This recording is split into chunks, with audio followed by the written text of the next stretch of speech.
চাই। অতি সত্বর আমরা যে 2 দিনের কর্মসূচি দিয়েছি, আশা করি 2 দিনের মধ্যে আপনার দপ্তর থেকে আমাদের যে ন্যূনতম দাবি 14 গ্রেড, 13 গ্রেড এবং 12 গ্রেডের যে সুপারিশটা এসেছে তা কার্যকর হবে।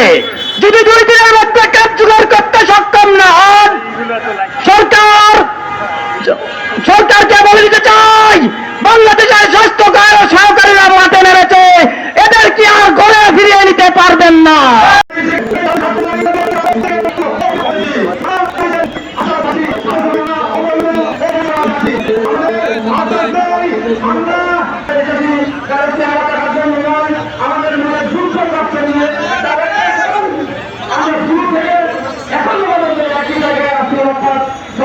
আমরা সকালে ঘুমোতে উঠি, ব্যান বেলায় মানুষের ছোট ছোট হোলাইনের টিকা দিই, মানুষের নবজাতক শিশুদেরকে টিকা দিই। আমরা ঘুমোতে উঠে যাই, এই মানুষদের মাইনাকলের টিকা দিই। কিন্তু আমাদের দুর্ভাগ্য, আজ পর্যন্ত আমরা আমাদের যথোপযুক্ত সম্মান হইন।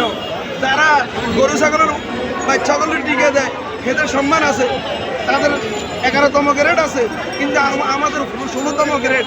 এটা আমাদের খুব দুঃখের বিষয়। আমরা আমাদের নিয়োগ বিধি সংশোধনের জন্য বারবার আমরা দাবি করছি, কিন্তু সরকারের পক্ষ থেকে আমাদেরকে জানানো হয়নি। দুর্ভাগ্যের বিষয়, আমাদের সাবেক একজন মন্ত্রী ছিল, সে বলছে টিকা দেয় নাকি আমাদের যারা নার্স আছে তারা। তিনি একজন মন্ত্রী হয়ে জানতো না যে স্বাস্থ্য সহকারীরা ভ্যান বেলায় উঠি মানুষের হুকিয়া করলে বাচ্চা করলে টিকা দেয় এটা উনি জানতো না। আমরা এখন দাবি জানাইতে আইছি যে যারা গরু ছাগলের বাচ্চারা টিকা দেয় তাদেরকে টেকনিক্যাল মর্যাদা দিয়ে তাদের মর্যাদা 11তম গ্রেড দেওয়া হয়েছে। আমাদেরকে চাকরির ভিতরে ইন সার্ভিস ট্রেনিং দিয়ে 11তম গ্রেডের মর্যাদা দেওয়া হোক। আমাদের চাকরিবিধি সংশোধনের যে ব্যবস্থা করা সেটা করা হোক।